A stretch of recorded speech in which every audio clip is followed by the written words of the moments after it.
everyone, welcome back to my YouTube channel. I'm Nana and today I come back with grammar class.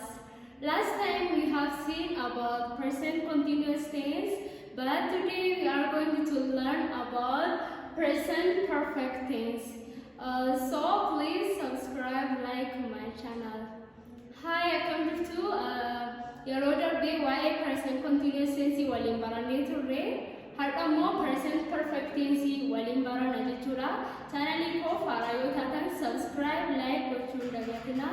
So present perfect tense jechuun maal jechuudha? Why present perfect tense is important when we use how it formed. Kana sadanii waliin ilaalla jechuudha. Garuu sirraa present perfect tense lama of keessaa qaba. Past fi present dha jechuudha. Past gaafa jennu gochi tokko yeroo darbe keessa jalqabame yeroo darbe keessa kan raawwatamu jechuudha. Present perfect tense jechuun immoo gochi tokko yeroo darbe keessa jalqabame hanga ammaatti waan imagine connect ta'e yoo jiraate present perfect dha. So amma kanatti maanii how it is formed. How it is formed. Yookiin forming isaanii akkamii kan jedhu waliin ilaalla. So let me continue. Forming isaanii tense keessatti formii beekuun baay'ee barbaachisaadha. Formii isaanii sammuutti beekuu qabna jechuudha. So forming isaanii subject plus has or have plus verb 3 or past participle sanatu jennudha. Subject plus has or have plus verb 3 or past participle sanatu jennudha jechuudha. So as keessatti kan nuti beekuu qabnu warri I, we, you, they ta'anii warra haafii fudhatanidha jechuudha. Warri qeenxeen kun immoo he, she, it warri ta'an immoo warra haasii fudhatanidha jechuudha. Past participle immoo akkuma maqaa isaarraa arginu fakkeenyaaf finish warra ed ofirraa qabanidha jechuudha. Stated worked warra ed ofirraa qabanidha jechuudha. So amma kallattii maanii faayidaa isaan qaban ilaalla jechuudha. Uses of present perfect tense. Used to express an action which began in the past and is still continuing up to the time of speaking. Gochi tokko yeroo darbe keessa jalqabame hanga amma isaa jirutti kan itti fufu yoo ta'e present perfect tense dha jechuudha. So amma kallattii maanii example isaa ilaalla. Let us see the examples of present perfect tense. He has stayed since 8 o'clock. Inni sa'aatii 8 kaasee qayyabataa jira. Amma itti fufeetaa jira jechuudha. Gochi sun sa'aatii 8 kaasee qayyabataa jira. Ammas itti fufee qo'ataa jira jechuudha. So kanaafidha jechuudha. Gochi tokko yeroo darbe keessa jalqabame hanga ammaatti itti fufee yoo jiraate jechuudha. Inni lammaffaanii I have lived in Kenya for 2 years. Ani Kenya waggaa lamaaf jiraadhe. Ammas immoo itti fufeen jiraachaa jira jechuudha. Hiikni kana utuu haafii qabu ta'e immoo paastii madhaa ture jiraachaan ture jechuudha.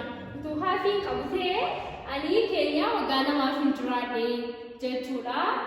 Kanaafiyyuu I have lived in Kenya for 2 years. Ani waggaa lamaaf Kenya jiraadhe. Ammas immoo jiraachaan jira. Kanaafidha jechuudha present perfect tense used to express an action which began in the past and is still continuing up to the time of speaking. Kan nuti jennee fi hanga ammaatti yoo tufeetaa jira ta'e jechuudha. Faayidaa isaa keessaa lammaffaanii used to express a recently completed or finished action.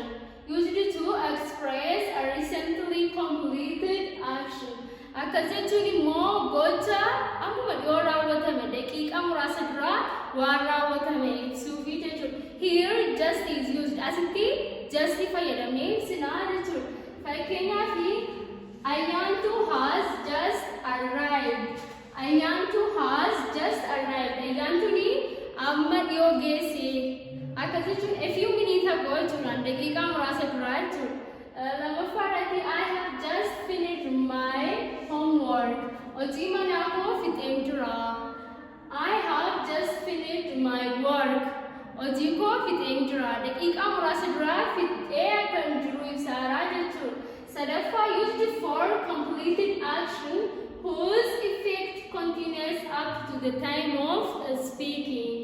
Used for completed actions whose effect continues up to the time of speaking. Akkasitti immoo gochi tokko raawwatee kan duratti raawwatee jechuudha. Bu'aan isaa immoo hanga ammaatti itti fufee yoo jiraate. Fakkeenyaaf I have eaten my supper. I have eaten my supper. Irratti ko irbaata ko nyaadhee kan jira. Irbaata ko nyaadhee kan jira. This implies this implies that I'm still satisfied. I don't need any more food now. Nyaata kamiyyuu barbaadaan jiru. Ammaa jechuudha. Bu'aan isaa malee as keessatti quufee kan jira. I'm satisfied. Kun jedhu effect isaa yookiin bu'aa isaadha jechuudha. Lamaffaa, she has cut her finger with a knife. She has cut her finger with a knife. Isheen quba ishee aduutiin of murtee jirti. Isheen quba ishee aduutiin of murtee. Her finger is bleeding. Kanaan dura of murtee, quba ishee kanaan dura murtee. Her finger is bleeding. Qubi ishee immoo ammayyuu dhiigaa jira jechuudha. Gocha kanaan dura raawwatamee hanga ammaatti immoo bu'aan isaa itti fufee yoo jiraate nuti jennuufi kanaaf jechuudha. Inni afurfaanii definite past time expressions like last time, few days ago, yesterday are not used with present perfect tense. As keessatti gochi yeroo darbee fakkeenyaaf last time yeroo darbee, today ago guyyaa lama dura, yesterday kaleessa warreen kuni present perfect keessatti hin fayyadan not used jechuudha. Hin fayyadannu jechuudha warra kan.